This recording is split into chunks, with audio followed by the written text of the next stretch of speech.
If you have documents issued in another country that you need to use in China, you may need to get them authenticated.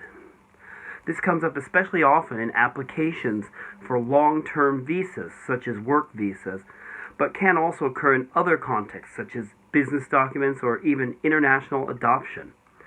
It can be a long and tedious process, and that's why I've made this video to discuss in simple terms what authentication is, why it exists, and how to go about it.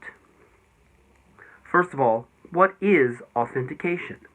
Also called legalization, it's when a Chinese embassy or consulate issues a certification to verify the authenticity of a document issued in the country the diplomatic mission is located in. Simple, right? Well, no, it's not. First of all, the way I just described authentication is the way many people think it works, but it's not actually correct. You see, when a Chinese embassy or consulate authenticates a document, they're not really attesting to the authenticity of the document itself, but rather to the authenticity of an authentication already made by the national or subnational government with jurisdiction over the place of the document's origin. So that means to get a Chinese mission to authenticate a document, you must first get it authenticated by the relevant government office in the document's country of origin. And furthermore, the aforementioned government office may require prior steps, such as having the document notarized and or authenticated by lower levels of government. So this is all very much a multi-step process that can take a lot of time.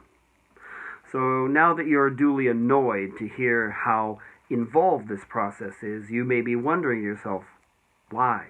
Why do we need this? Well, the short answer is because the Chinese government says so, at least in most cases. But if you want to hear a longer answer, well, we didn't always need this, at least not for visas.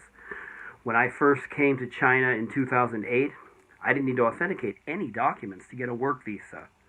But I also pretty quickly became aware that there were many foreigners in China working with fake credentials to get a work visa. A friend of mine even said he once saw a colleague's obviously fake diploma from a university. That's right, university with a B. And that's why the Chinese government started requiring authentication of documents used in visa applications to try to protect against this sort of fraud. All right then, what documents require authentication? You need to get a document authenticated if someone you are working with in China says you need it authenticated. Usually this will either be the government or else someone helping you work with the government. For example, someone from your employer who's helping you to get a work visa. Examples of documents frequently used in visa applications that typically need to be authenticated include academic or professional credentials, such as degrees and certificates, background checks, also known as non-criminal record checks, police certificates or rap sheets, and family-related documents, such as birth and marriage certificates, which are mainly used for dependent visas to prove your relationship with your spouse and or children so they can accompany you to China. If you're doing business in China, you may need documents related to your business abroad authenticated. If in doubt as to whether something needs to be authenticated, ask your contact in China to check with the relevant government offices. Okay, how do I do it? The exact procedure varies some from country to country, and the examples I'm going to give here do tend to focus on the United States. But the basic idea is the same everywhere.